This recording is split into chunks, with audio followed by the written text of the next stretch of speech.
Hello everyone, today I bring you the start of a new tournament, Open Game das Fitas. And yeah, this tournament was awesome and I'm very excited to share the games with you. So yeah, first round I got paired up against an unrated player. The game wasn't really exciting, I just won in a couple of moves, so I really don't think it's worth showing.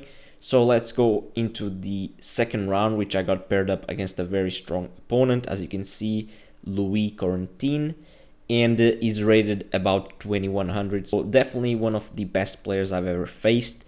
And I was very excited and nervous at the same time because I've never actually beaten someone that was 2000 elo or more than that. So I really was trying to get my first win, my first scalp. So let's see, my opponent had the white pieces, I had the black pieces, and he started with f4, which it didn't come as a big surprise because I looked at some of his games in the databases, and yeah, he sometimes played this f4 move, so was kind of hoping for it. When I was preparing the game in my hotel room, I looked at e5, which is a very popular gambit against f4, and go something like this, where black sacrifices a full pawn to get some quick development.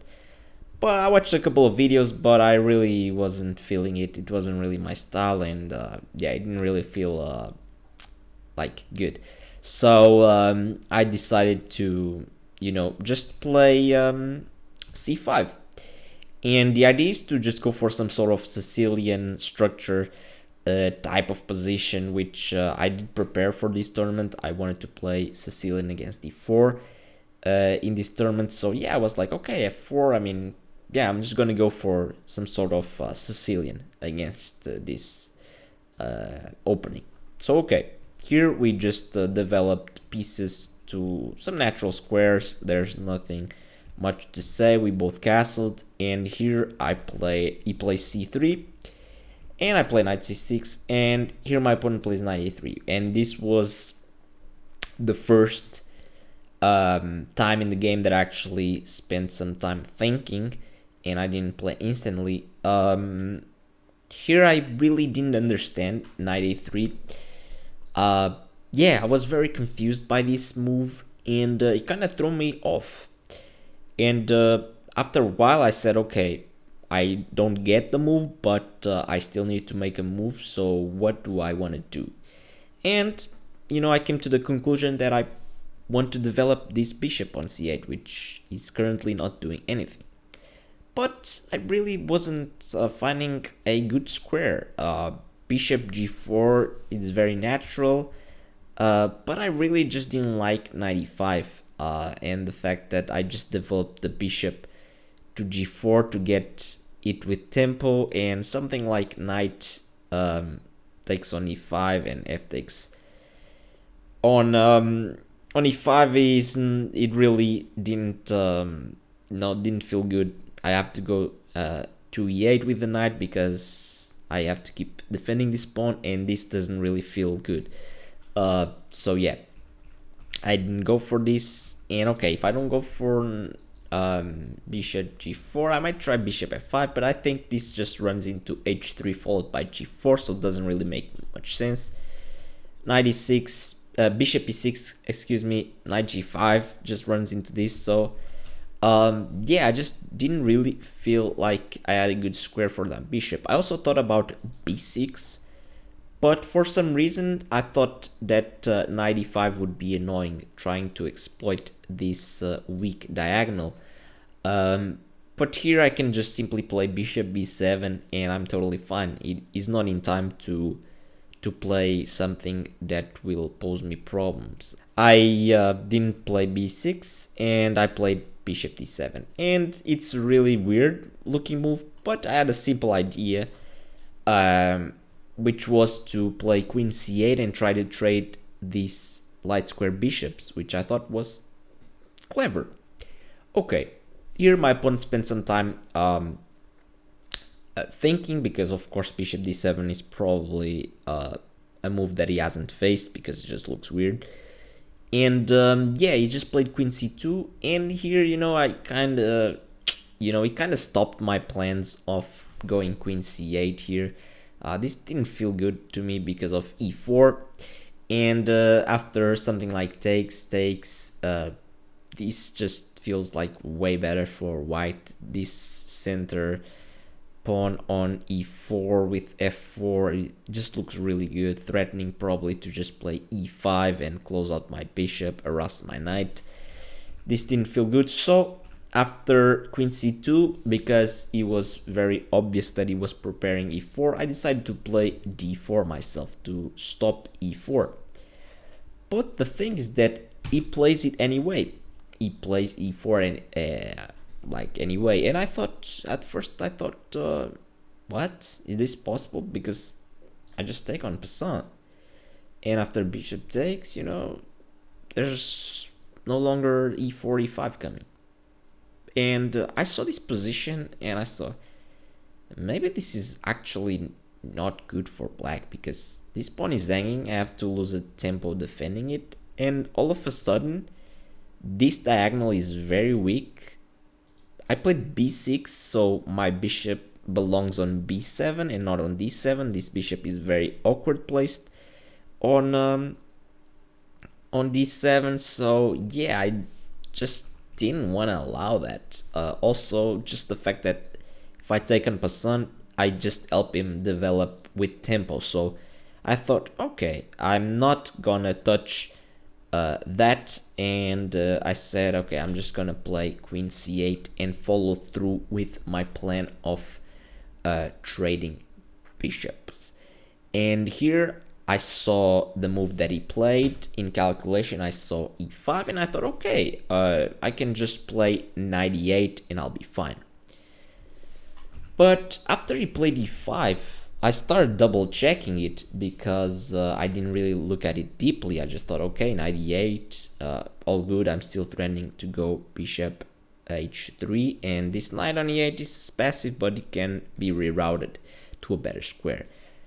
But I was calculating that after knight e8, he could probably just win a pawn by force. So I thought that just c takes on d4, c takes on d4, and just knight b5. And how do I defend this pawn, right? Yeah, I thought about that and I was like, yeah, this is not good for me. Although here there's actually a move that gives black a very big advantage, which, yeah, I totally missed in calculation, and this move really makes the difference, which is knight takes on e5. Very nice move.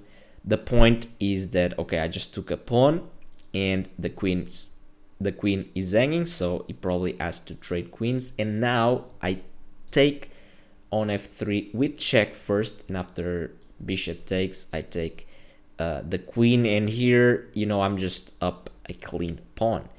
My opponent can't even take on b7 because of rook b8 forking these pieces, So yeah, it's a very nice resource that I have in case he goes knight b5. And the other move, which I was also just thinking that would win a pawn by force, was queen c4, with a similar idea of just taking twice on d4. But here I have this move bishop e6, which kind of poses problems to white. Let's say stays on this diagonal to keep pressure on d4. I have queen d7, and here apparently yeah, the computer gives equality even after something like knight g5, which seems extremely unpleasant. I still have this bishop d5 and bishop h3 here and queen d8, so very long line and very weird. I definitely didn't see any of this. So yeah, I thought that this wasn't possible. Knight e8, also knight d4, knight takes on d4, c takes on d4, and here probably, I don't know, even I think even trading queens might be fine here. Like putting pressure on the b7 square. If I take with the bishop here, I'm extremely passive, and yeah, it's not a position that I liked. So yeah, I didn't go for this, and I started looking at other moves. Like, actually, the best move is knight d5, which I briefly saw, but I thought, okay, this is just impossible. I'm just losing pawns here because of knight takes on d4, and I thought, okay, knight takes on d4 here, c takes on d4, and now my knight is hanging. If I try something like knight b4, my opponent can probably even just take on c5, and after something like knight takes on d3 here, you know, just queen c4, attacking this knight, you know, probably forcing a queen trade. And here my opponent is just up a pawn with pressure on b7, and my position is just very unpleasant. This bishop is not playing, and yeah, of course I didn't like this.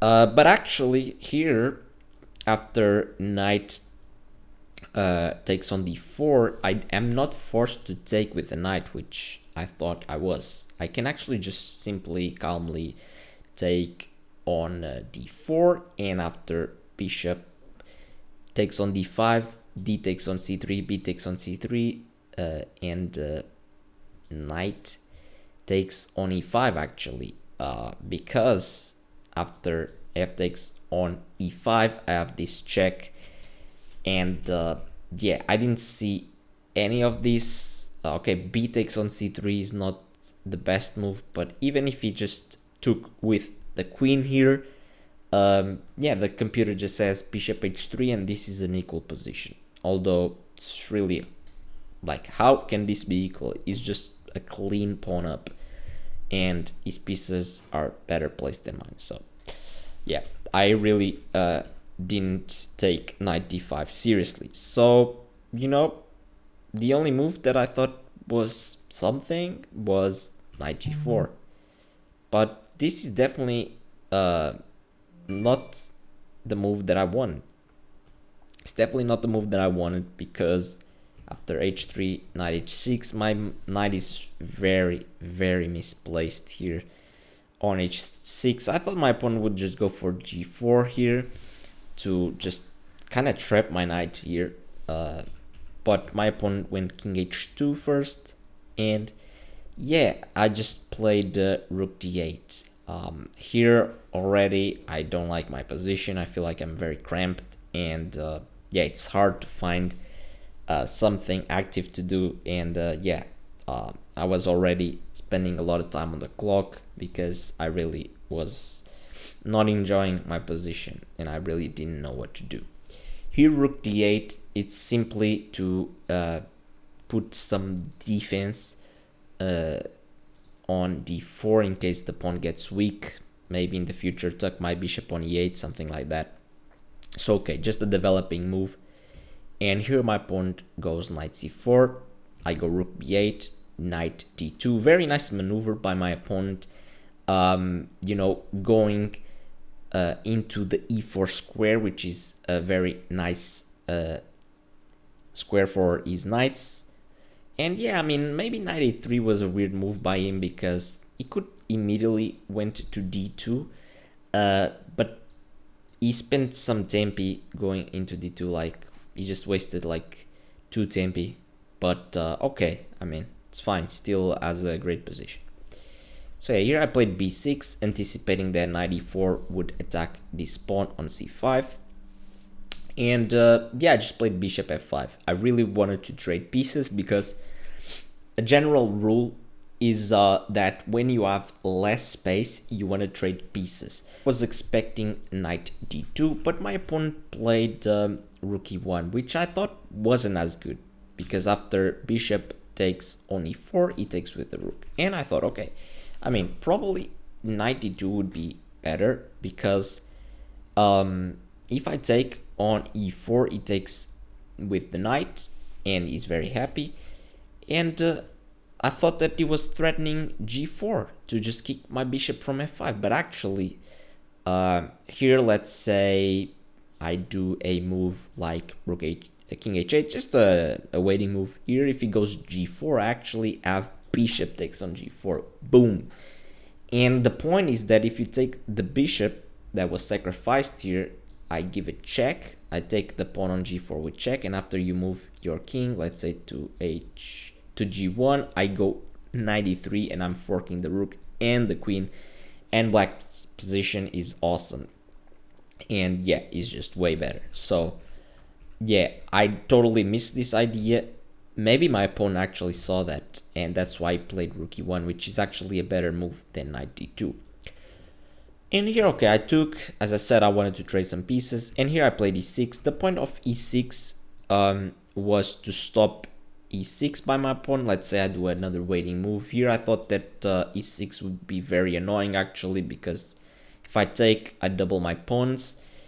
But yeah, I didn't really want to allow this e6 move, so I played it myself. And here my opponent played probably his worst move of the game so far, which was bishop d2. I think it's a really lazy move. Here, you know, just g4. And the point is that my knight doesn't have squares, and it will be very hard to get it back in the game. I'll probably have to move my king and then play knight g8 and knight e7, and that takes a lot of time. And yeah, my opponent just allows me to get my knight back into the game, and that is huge for me, honestly. Like, god damn. He goes g4, I go knight e7, and I'm very happy with my position, actually. Here I thought that, okay, I might be starting to get some play, and indeed I was, actually. Here my opponent plays c4. Also want to mention that at this point I had low time on the clock, relatively low. I was with like 20 something minutes. My opponent still had like 50 something minutes, so he had like a 30-minute clock advantage, and I was already feeling the pressure.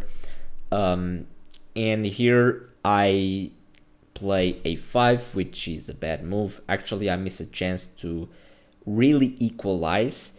Yeah, the move here is kind of hard to see, honestly, for me at least.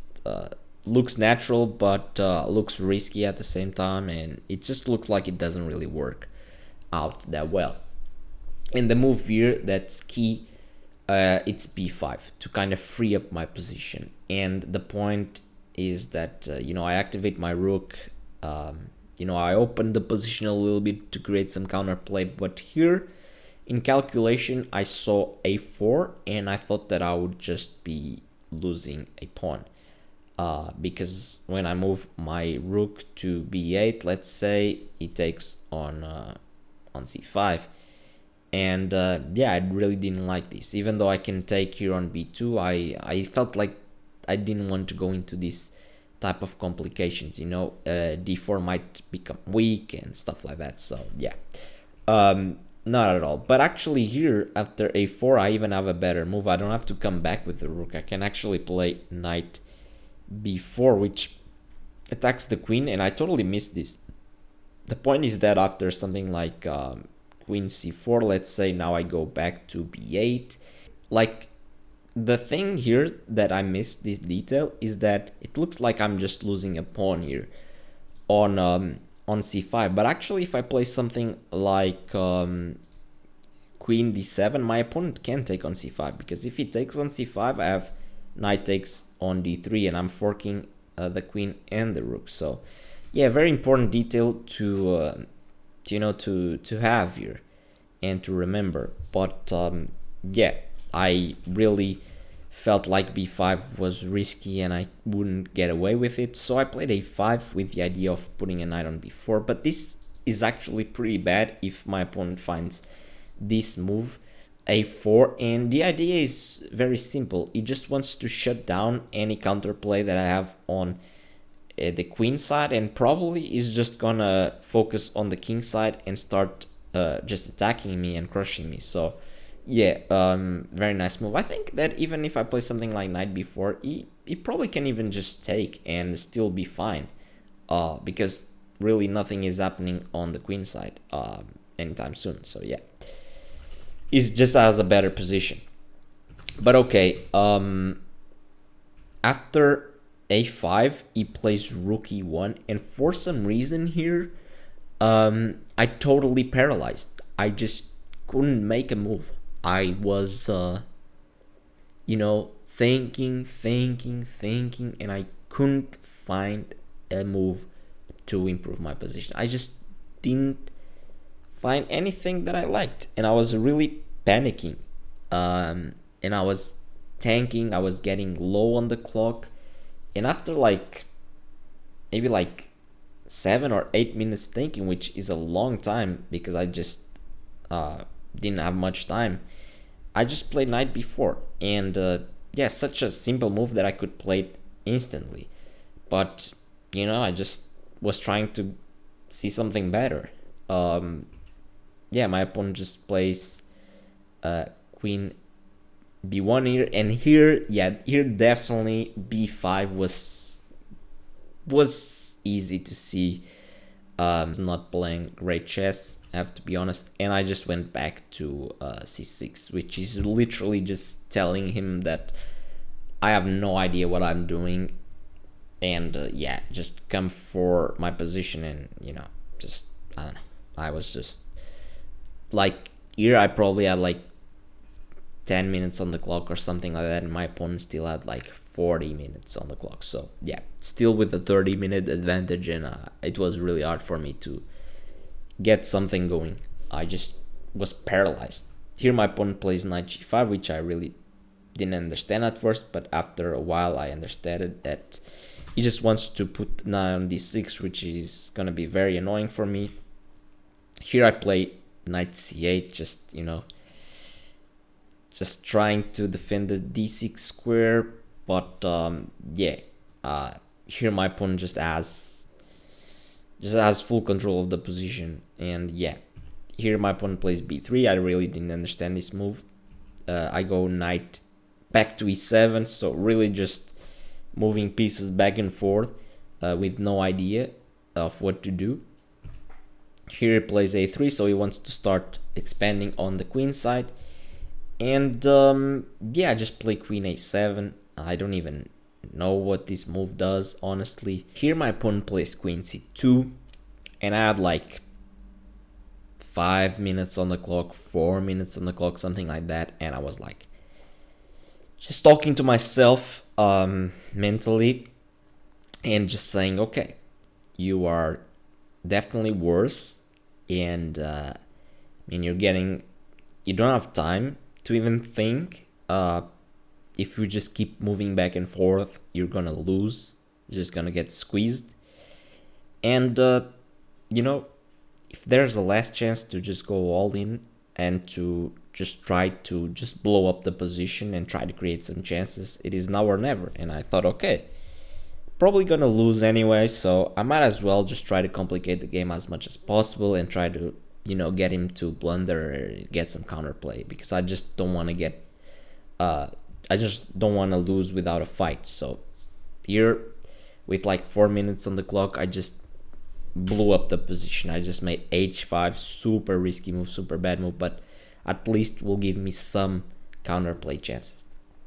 Okay, here takes, and my king is completely open. The pawn on h5 is super weak, but at least I will have the f5 square for my knights, and eventually I might go to e3. So that was the only idea that I had.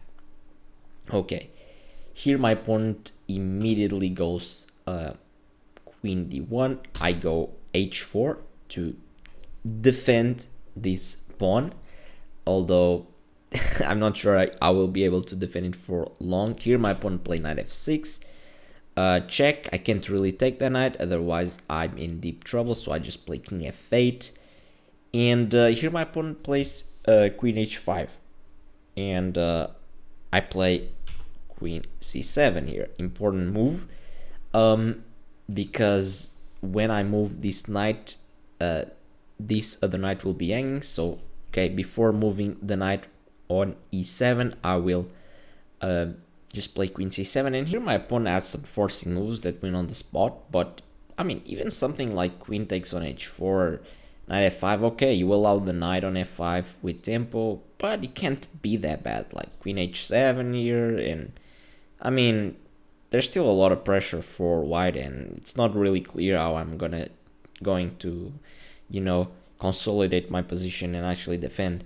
I'm down a pawn and my position is horrible. So yeah, I was expecting something like that, but my opponent played the king h1, which is a horrible move because of the simple knight f5, and here I'm threatening to just check his king and pick up the queen. The pawn on h4 is defended, so now it's not there's no forced win for white. Here my opponent plays queen f3, I go knight e7, knight e4, knight g6, just, you know, finally getting some active pieces, finally putting some pressure, and I was very excited because wow, I finally like my position, but unfortunately I have like 50 or 40 seconds on the clock to make moves, and yeah, it's tough. Okay, my opponent plays b4, I shut it down with a4, queen goes back to d1, attacking the pawn, queen a7, rook b1, and knight e3. I think knight e3 was a really nice shot, just you know, threatening to capture on f4, and my idea was, okay, it takes with the bishop, I take back, it takes with the rook, I take on f4, and you know, I thought that this was very good for me. But here actually my opponent plays an incredible move which I wasn't expecting at all, which was rook takes on e3, and after just pawn takes, bishop takes, okay, sacrifice and exchange, I'm up material. But bro, like, I have so much pressure on my position. It's like the rooks aren't doing anything because the position is still closed. And yeah, I almost flagged here. I didn't know what to do. I was like, what? I just sacrificed an exchange, but I feel like his position is even better now. What do I do? Here I just played queen d7 with the simple threat of taking on d3. My opponent played knight d6. It's very important that he has this move blocking the d file, very annoying.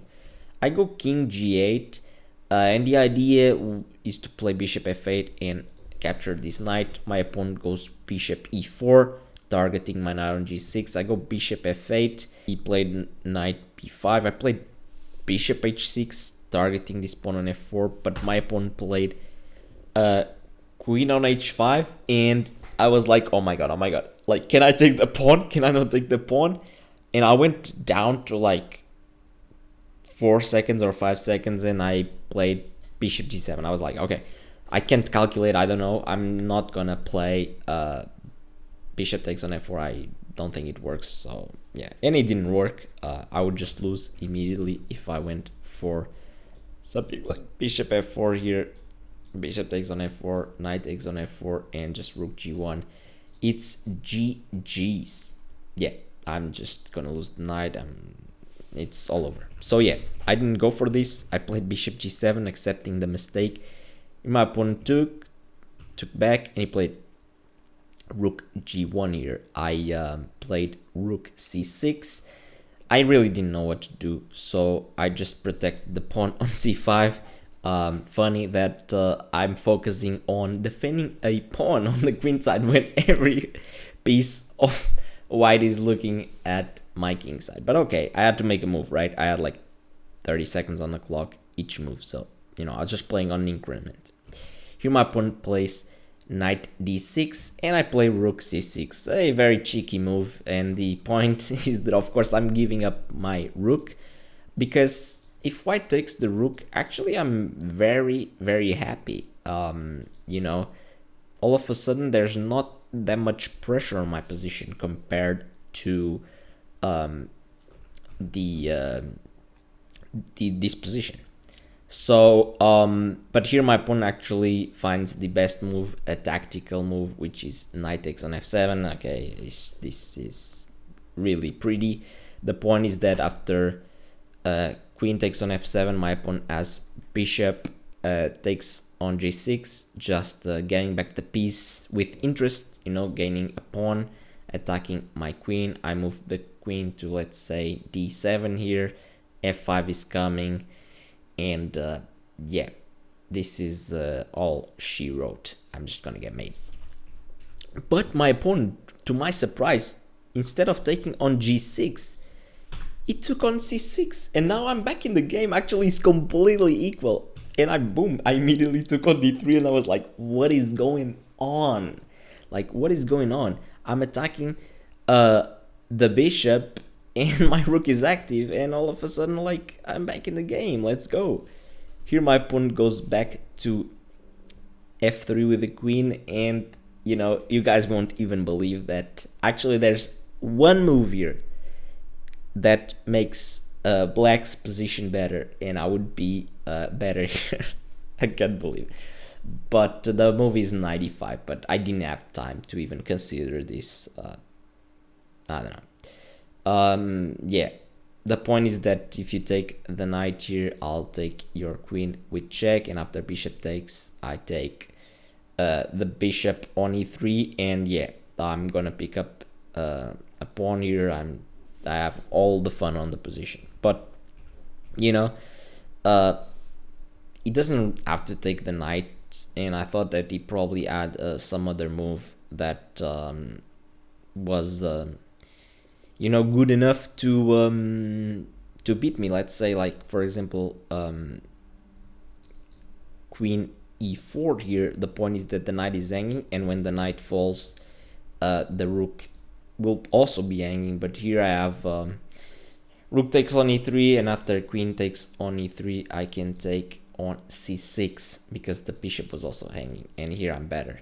Even after something like queen c5, just queen d7, and actually the position is just equal. But yeah, I didn't see any of this. I had like I didn't have time to think, so I just took the pawn on a3. I mean, I'm gaining a pawn, and you know, like, it's just an automatic move. Okay, here my opponent plays bishop e4, and I play knight f8. Again, I had knight takes on e5. I didn't see it. Knight f8. f5 here, which I immediately took because I just, you know, was just playing on total instinct. I wasn't even thinking. And here my opponent played bishop d5, which looks like I'm kind of losing. But okay, only move, I have to block this diagonal, so knight e6. And here my opponent plays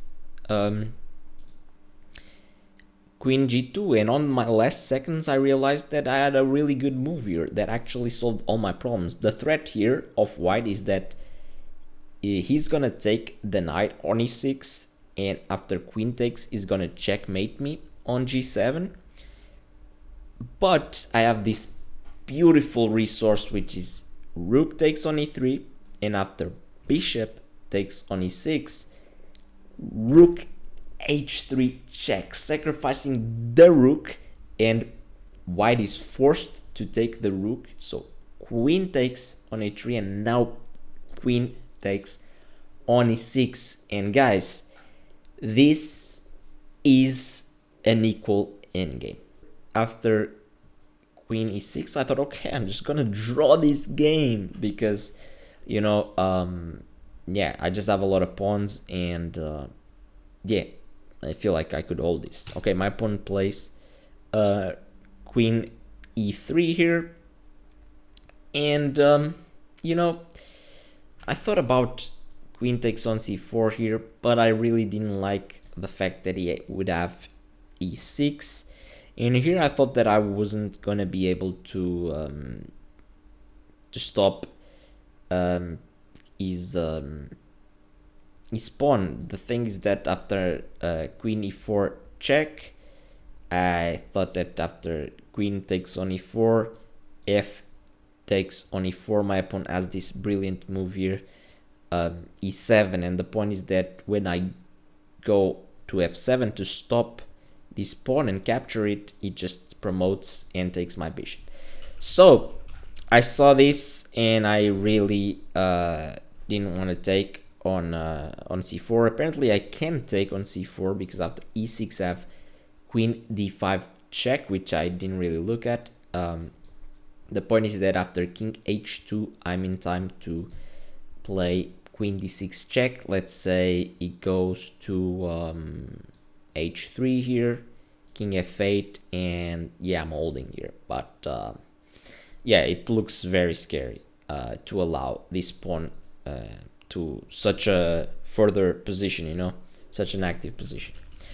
But okay, here I played king h7, which, yeah, I don't know if it's the best move or not. Yeah, I could go king f7, maybe would be better, bringing the king closer to the center. But yeah, I didn't end up playing this. I played king h7, and yeah, after rook e1 defending the pawn on e5, I started panicking because I really couldn't see a move. Apparently here the best move is queen c6 check, which I thought just didn't do anything at all. King h2 and queen e6 back, so just giving up the c5 pawn. But the thing is now that a3, and okay, if my opponent takes on a3, I take on e5 with check. And yeah, if my opponent goes back to, let's say, d4 here to protect everything, I have a2, rook e2 apparently, and a1 queen takes on a1, and queen takes on c4. Yeah, I mean, what is this? Like, what is going on?